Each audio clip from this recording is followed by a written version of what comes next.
Alhamdulillah, alhamdulillah wa bihi nasta'in. Wa 'ala Allah umur jami'il muslimin. Wa tawakkalna 'ala al-hayyil ghayyum al-matin. Wa asyhadu an la ilaha illallah wahdahu la syarika lah. Wa asyhadu anna sayyidana Muhammadan abduhu wa nabiyyuhu wa rasuluhu. Allahumma salli wa sallim wa barik wa karrim ala sayyidina Muhammadin wa ala ali sayyidina Muhammad kama barakta wa sallamta ala sayyidina Ibrahim wa ala ali sayyidina Ibrahim fil alamin innakal hamidul majid. Rabbi israh li sadri wa yassir li amri wahlul 'uqdatan min lisani yafqahu qawli. Amma ba'd. Subhanaka la ilma lana illa ma 'allamtana innaka antal alimul hakim. Rabbi israh li sadri wa yassir li amri wahlul 'uqdatan. Alhamdulillah. Kajian rutin tiap malam Sabtu insyaallah selalu keberkahan Allah limpahkan bagi hamba-hambanya yang memasrahkan dirinya kepada Allah Subhanahu wa taala. Senantiasa kucuran keberkahan, kebaikan, keselamatan, ketentraman, kedamaian Allah limpahkan bagi mereka yang menyerahkan seluruh jiwa raganya hanya kepada Allah Subhanahu wa taala. Karena Islam lughatan Islam wal inqiyad. Islam itu aslinya menurut bahasa adalah istislam, penyerahan total. Tanpa adanya ikatan apapun, itu Islam. Jadi orang yang beragama Islam ketika menyerahkan dirinya betul-betul kepada ajaran-ajaran Allah Subhanahu wa taala. Itu Islam. Istislam. Penyerahan diri secara total tanpa ada pengikatan. Penyerahan diri total kepada Allah. Kayak kita malam hari ini kita serahkan jiwa kita, badan kita, waktu kita, pikiran kita hanya untuk Allah. Hanya untuk agama Allah Subhanahu wa taala, untuk Islam kita. Sehingga keberkahan Allah limpahkan senantiasa bagi diri kita. Nah, jadi fokuskan diri kita, habiskan diri kita hanya untuk agama Allah. Jangan urusan yang dunia kalian pikirkan, capek. Sholat nggak dipikirkan. Salah itu. Ya? Karena hidup di dunia sementara. Siapa yang bilang? Sementara yang ada. Kita nggak sholat subuh, nah kita pikirin. Kalau kita nggak dapat duit, rezeki kurang hari ini, besok bisa. Buktinya cukup. Kita masih hidup sampai hari ini, berarti kita cukup urusan dunia. Kalau nggak cukup, kita nggak di sini. Di rumah sakit karena kurangan makan. Ya. Bukti cukup, tanda kita cukup sampai hari ini bahwa kita masih diberikan anugerah oleh Allah bisa kumpul di rumah Allah di Masjid Al-Ittihadiyah ya. Semoga jadi masjid ini menjadi pemersatu umat. Masjid ini sebagai cikal bakal yang mudah-mudahan seperti namanya pemersatu. Karena Islam nggak ada sekte-sekte ya. Mazhab baru di abad kedua Hijriah. Kedua Hijriah Imam Abu Hanifah. Muridnya Imam Ja'far Shadiq bin Muhammadul Baqir belajar sama Imam Muhammadul Baqir. Imam Muhammadul Baqir belajar sama Imam Ali Zainal Abidin. Imam Ali Zainal Abidin belajar kepada abahnya Imam Husain. Imam Husain belajar kepada abahnya Imam Ali bin Abi Thalib. Imam Ali bin Abi Thalib beserta istrinya Fatimah Zahra belajar langsung kepada sang pengajar terbaik yaitu baginda Nabi besar Muhammad sallallahu alaihi wasallam. Dan Rasulullah siapa pengajarnya? Ada bani Rabbi fa ahsanu ta'dibi. Aku dididik Allah dengan sebaik-baik pendidikan. Begitu, makanya diturunkannya begitu tuh. Kalau kita ngikutin ajaran yang benar, didikannya langsung nyambung sampai Rasulullah. Allah dididik disambung sampai Allah. Jadi kalau kita betul ajaran yang kita pelajarin, ngucapin takbir kita usul sama Allah. Sampai mestinya. Kita tahu yang kita sembah tahu kita Allah, bukan main-main, bukan kalimat takbir dibagus-bagusin, enggak. Yang kita sembah bukan itu. Yang kita sembah zat yang maha besar Allah. Betul tertanam di dalam hati kita kebesaran Allah. Udah belum? Belum berarti kita belum betul, belajarnya belum betul. Belum seperti imam-imam tadi. Makanya baru terjadi ada mazhab-mazhab di abad ke-1 akhir hingga abad kedua. Imam Syafi'i meninggal di abad 204 Hijriah. Udah masuk abad ketiga Hijriah. Itu terus Imam Ahmad bin Hambal setelahnya. Ya, udah mulai di Bani Abbasiyah, dinasti Abbasiyah udah. Ahmad bin Hambal. Yang paling tua mazhab Imam Abi Hanifah. Baru Imam Malik. Imam Malik dulunya Imam Syafi'i. Imam Syafi'i belajar sama Imam Malik di Masjid Nabawi di kota Madinah Al-Munawwarah. Kenapa disebut Madinatul Munawwarah? Karena tidak ada tempat yang disinggahi oleh Nabi Muhammad kecuali itu tempat menjadi bercahaya. Kullu baitin anta sakinuhu laisa muhtajan ila turuji.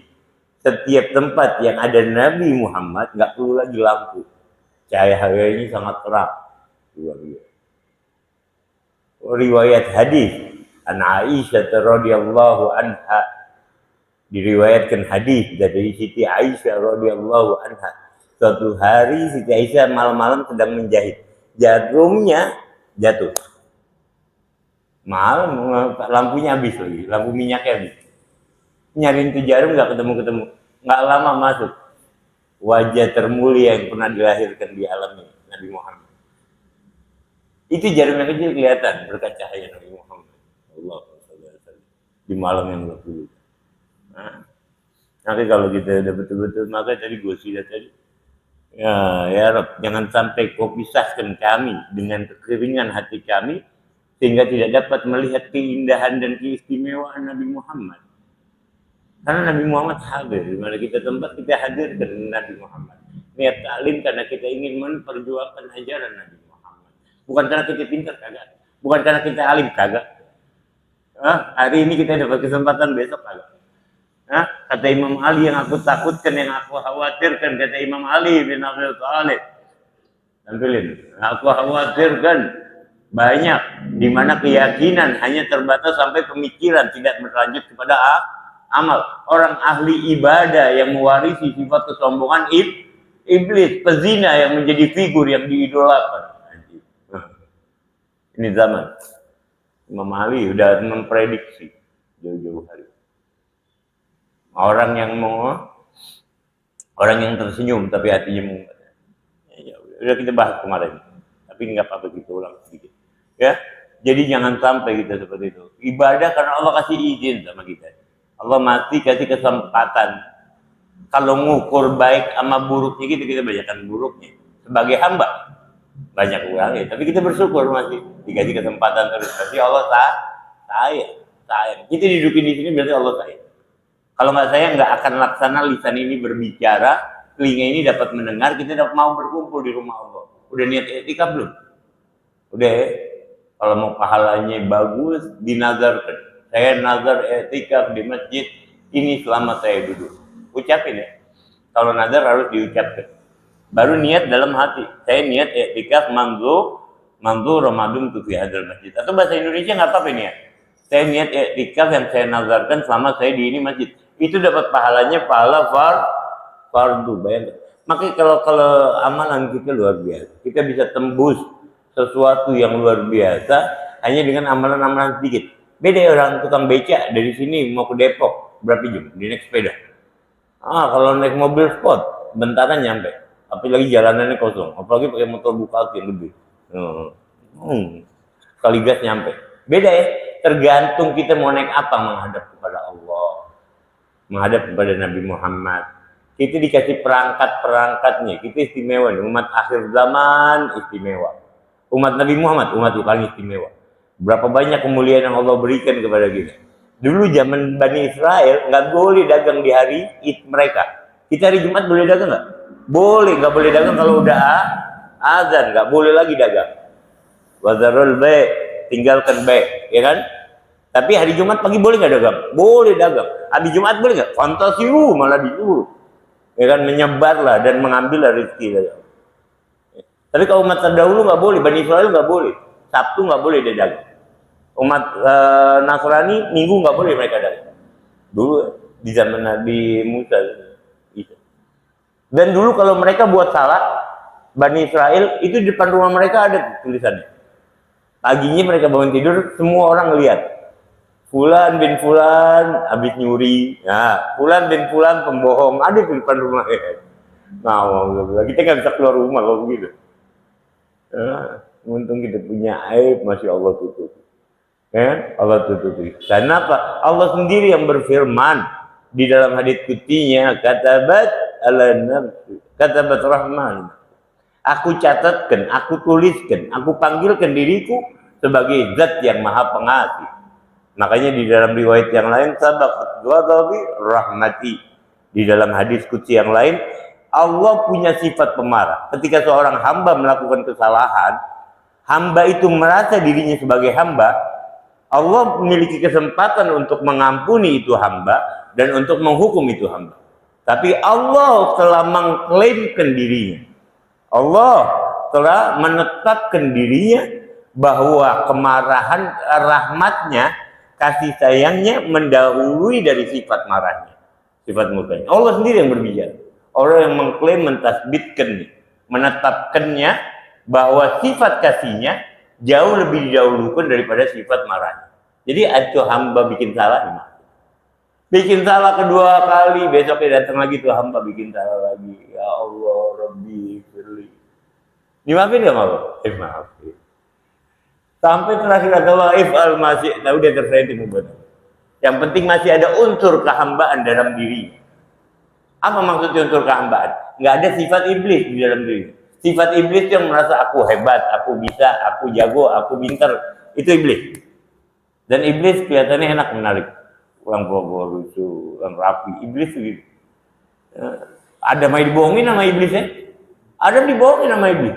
Adam, kenapa kau makan buah huldi, kata Allah? Kata Adam, aku nggak menyangka ada orang berani menggunakan namamu di dalam bersumpah untuk menipuku, kata Adam. Oh, iblis apa nama Allah? Bawain gue. Makanya ketika dihukum tetap dijalankan, tapi dikasih bekal oleh Allah. Ya, jadi jangan mewarisi sifat ana'iyah. Karena Allah menciptakan kita, kuntu kanzun mahfiyun fahalaqtu khalqa yu'rifani. Ya, itu di awal taklim kita udah jelaskan. Sebelumnya Allah adalah pembendaraan yang sangat luar biasa tapi tersembunyi sehingga menciptakan makhluk agar dikenali. Jadi jangan dipakai sifatnya Allah yang maha besar, yang maha tinggi, yang maha mulia, yang maha agung, yang maha segalanya kita pakai buat diri kita, nggak boleh. Makanya Allah paling murka, lan yadkhulul jannah man kana dzarra misal kibir.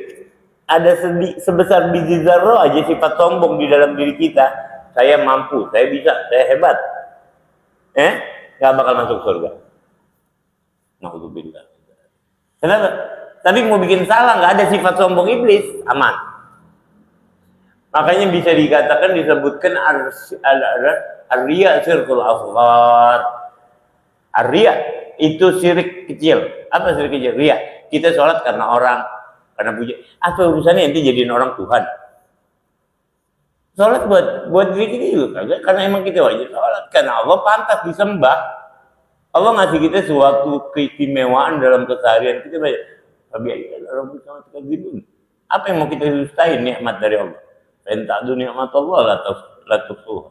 Kalau kita mau hitung-hitung nikmat Allah, nggak akan habis. Tangan kita, pena kita nyatet nikmat yang Allah berikan, nafas gratis.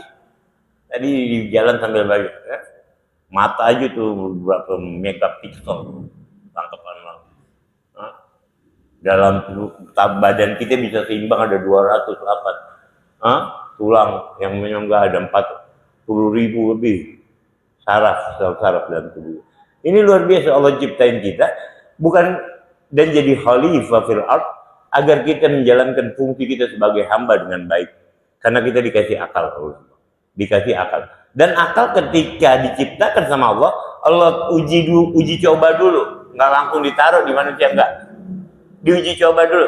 Coba nih, Allah ciptain akal, maka dalam hadits qutsinya Allah bilang kepada akal, wahai akal, akbil fa akbala. Akbil fa akbala. Oh, bisa, berarti akal bener. Ini berakal nih. Allah perintahkan ya akal, ngadep tuh akal. Akal, ngebelakangin tuh akal.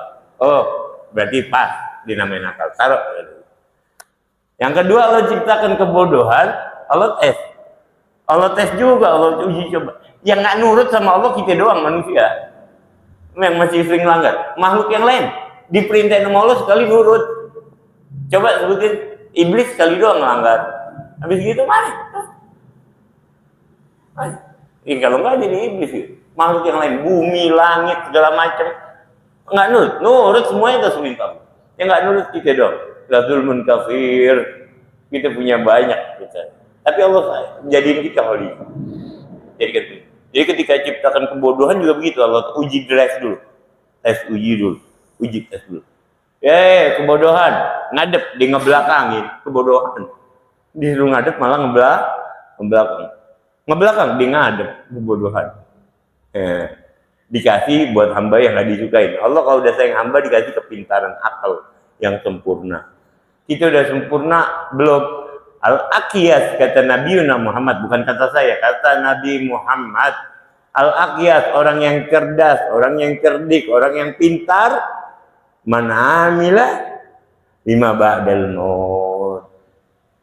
Siapa yang beramalnya jauh lebih banyak menjadikan bekal buat kehidupannya setelah mati. Itu kan Al-Aqiyas, orang yang cerdas kata Nabi Muhammad. Ya karena di dunia berapa lama gitu? Nah dikubur panjang. Yang dari bangsa Nabi Adam, untungnya enaknya tuh waktu di kuburan nggak terikat lagi sama waktu, nggak terikat mereka. Kayak kita lagi tidur kita nggak tahu, kita nggak terikat waktu kalau lagi tidur. Makanya tidur itu disebut apa? Mati kecil. Nggak terikat waktu. Itu kadar tidur berapa jam? Apalagi tidur tahu jam berapa kagak kan? Lagi tidur, ya kan? Mau tidur seharian, mau tidur sejam, 2 jam. Namanya udah tidur, ini nggak tahu tuh berapa jam. Karena antum keluar dari ruang waktu. Saat tidur antum keluar. Jadi jangan heran kalau ditanya Imam Ali Zainal Abidin bisa sholat 1000 rakaat tiap malam, gimana waktunya? Syekh Abu Bakar bin Salim, anak punya data yang ke-11 yang kemarin kalau hadir, ngantuk hadir, masya Allah. Itu dia sholat di 306 masjid yang 307 masjid yang ada di Kota Tarif. Diisiin air. Buat wudhu besok subuh udah ada, binatang bisa minum. Bayang ini umur 11 tahun, 10 tahun. Udah begitu mujahadahnya kita kita nggak ada apa-apa. Ya Allah. Dia sholat 2 rakaat. Habis gitu sampai pagi dia zikir. Jadi dunia kecil sama dia. Nah, itu liyaghiru bihimul kuffar. Itu yang ditakutin sama orang kufar. Bukan teknologi kita kalah jauh, kalah sok. Bukan alat tempur kita yang ditakutin. Liyaghiru bihimul kuffar alladzina fi wujuhihim atharus sujud. Yang di wajah-wajah mereka masih ada tanda kesujudan. Gemeter orang kafir baru ngeliat dia udah gemeter. Orang Nabi Muhammad mau dipenggal kepalanya. Ya Muhammad, man a'dhamaka al-yawm. Ya Muhammad, siapa yang bisa nyelamatin kau hari ini? Pedang dari mana? Nabi Muhammad enteng. Allah. Jatuh tuh pedang. Baru ngomong Allah gemeter tuh orang. Karena kekuatan sir daripada penyebutan itu sendiri. Mana iman ada di dalam hati. Menyebutkan Allah, apalagi udah Allah Akbar, gemeter pingsan mati ya gitu. Allahu Akbar, Allahu Akbar. Ya, jadi ketika baru nyebut Allah, siapa yang menyelamatkan kau? Allah gemeter loh. Jatuh pedangnya, diambil balik sama Nabi Muhammad. Sekarang ditanya siapa yang bisa menyelamatkan kau? Jadi kita punya Allah, kita punya Allah, kita punya Allah, kita punya Allah, kita punya Allah. Cuman kita sadar nggak kita punya Allah? Itu masalahnya. Ketika kita susah, kita ngadunya sama manusia apa sama Allah? Ketika ada masalah, kita minta tolongnya sama manusia apa sama Allah? Dokter aja nggak bisa ngasih sehat. Semoga lekas sembuh, apotek bilang. Semoga lekas sembuh. Kenapa? Karena baru sebab. Musabbibul asbab huwa Allah. Ya berarti nggak usah ke dokter, ke dokter. Jangan nggak ke dokter kalau masih pakai sebab. Makanya Ibn Athaillah di kitab Al-Hikam, Ibn Athaillah namanya, Al-Iskandari. Dia murid daripada Syekh Abu Abbas Al-Mursi. Syekh Abu Abbas Al-Mursi murid daripada Imam Abi Hasan As-Sazali, pendiri Thariqah Sazaliyah yang banyak dipakai kiai Jawa dan dipakai sama kita habaib. Yang mabaib ya, bukan kita Gus Ali. Nah, anak Gus Ali. Anak pokoknya bilang sama Akbar yang kita tulis Habib, anak nggak mau ngajar lagi. Ya, pakai pamit Habib. Kita bukan Habib. Nggak pantas jadi Habib. Ya kan? Kalau Gus pantas. Abah kita orang alim, orang pintar. Nah, Gus pantas ya. Terus, nah, ini Thariqah Sazaliyah adalah thariqah yang mengedepankan pengharapan kepada Allah.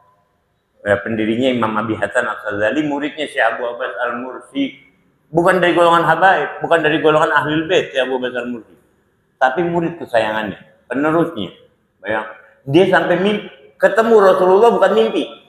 Bertatap muka ini setiap saat. Sampai dia berkata, "La ghaba anni Rasulullah min tarfatul ain, la adattu nafsi minal muslimin."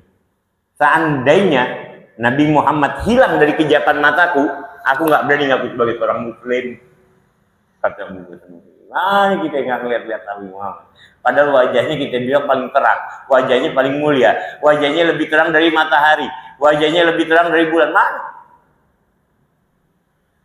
Mata kita sering ngeliat sama muslim, ngeliat orang lain, kita merasa hebat. Nah, itu yang menjadi penghalang untuk melihat kemuliaan Nabi Muhammad. Kita sering lihat orang lain lebih rendah dari diri kita, padahal kita nggak punya apa-apa. Kita sering melihat dengan pandangan sini, nggak suka sama orang. Kenapa kita benar nggak suka? Dia makhluk Allah. Jangan pernah nggak suka sama makhluk ya. Sama binatang aja kita nggak boleh nggak suka. Nggak ada ajaran Islam yang bisa melukai binatang.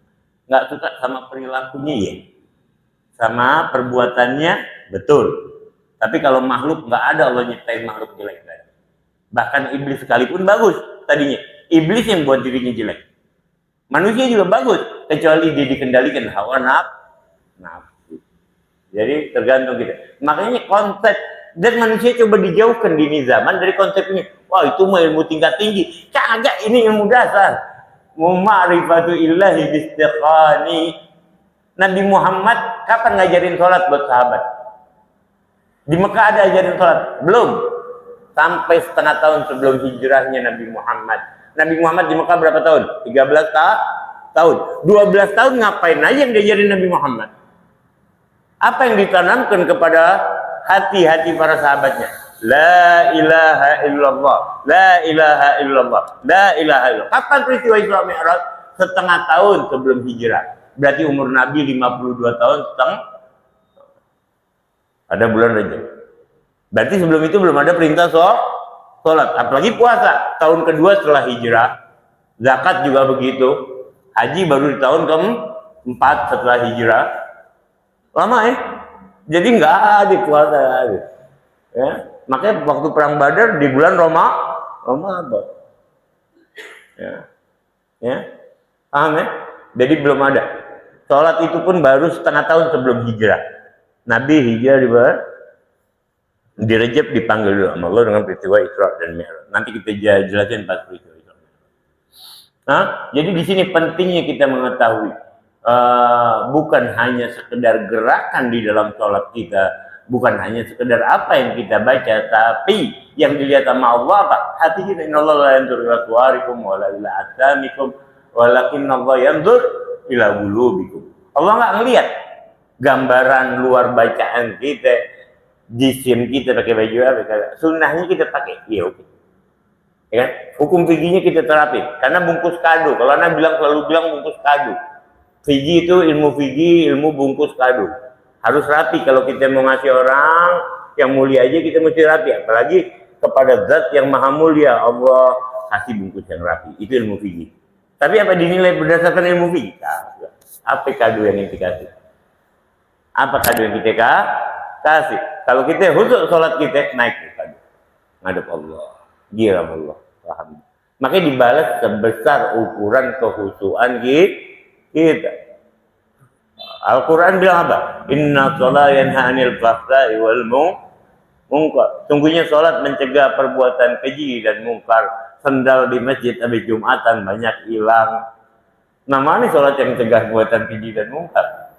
Hah? Memakai barang yang bukan miliknya boleh gak? Kagak boleh. Gosok.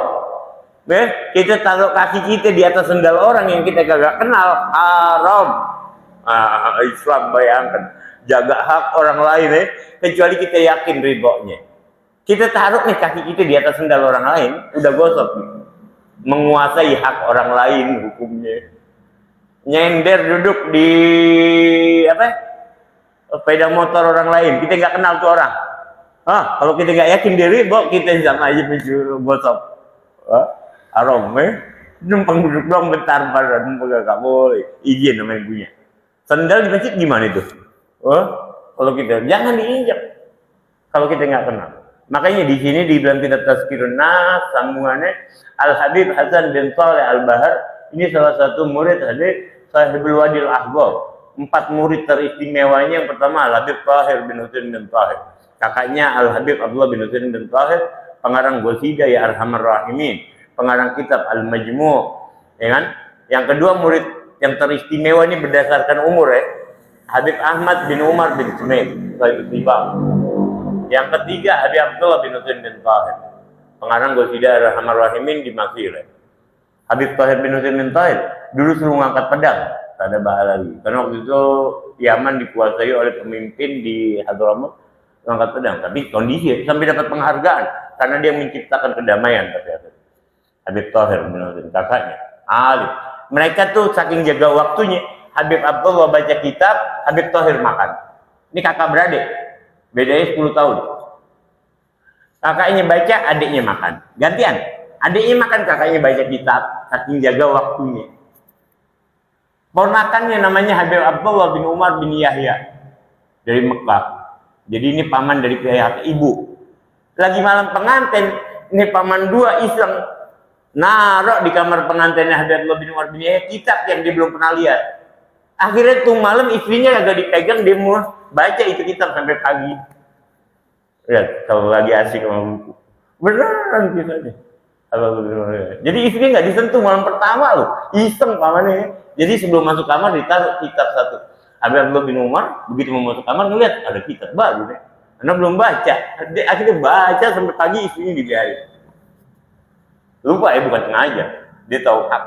Nah, Habib Abdullah bin Husain bin Tahir ini tinggal di Mafiles 15 menit sebelum kota Tarim, antara Sewun dan Tarim. Nah, suatu ketika, murid yang terakhir Habib Hasan bin Shalih Al Bahar, jilid yang kelima dari Wansehan. Wansehan jilid kelimanya, sama yang pernah diundang hall di mana Halim ya. Yang di Halim, nah itu sepupunya Wansehan. Dia nyambung juga kepada Habib Hasan bin Shalih.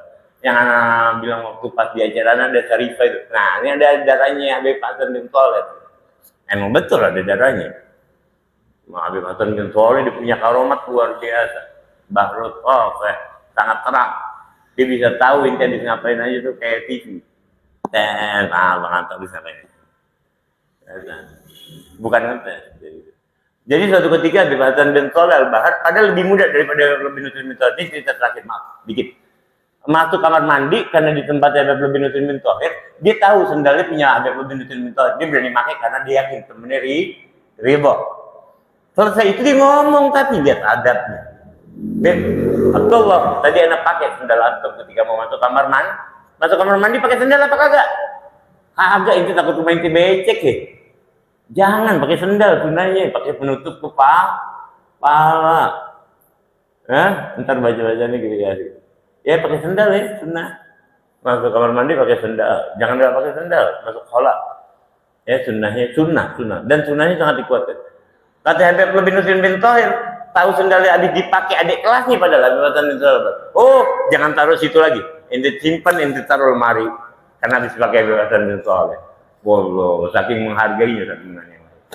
Ya mudah-mudahan manfaat ilmu kita, apa yang kita dengarkan diberikan Allah diwariskan oleh Allah ke dalam hati kita, ngidupin cahaya hati kita. Yang tadinya kotor, Allah bersihkan, Allah sucikan, Allah putihkan, sehingga gampang ini ilmu masuk dan berakibat pada setiap anggota badan kita. Ngelihat orang lain, merasa jauh lebih hebat. Mulut berzikir, tangan bantu orang, kaki jalannya menuju tempat baik, karena Allah udah hatinya dibersihkan. Ya Allah, bersihkanlah hati kami.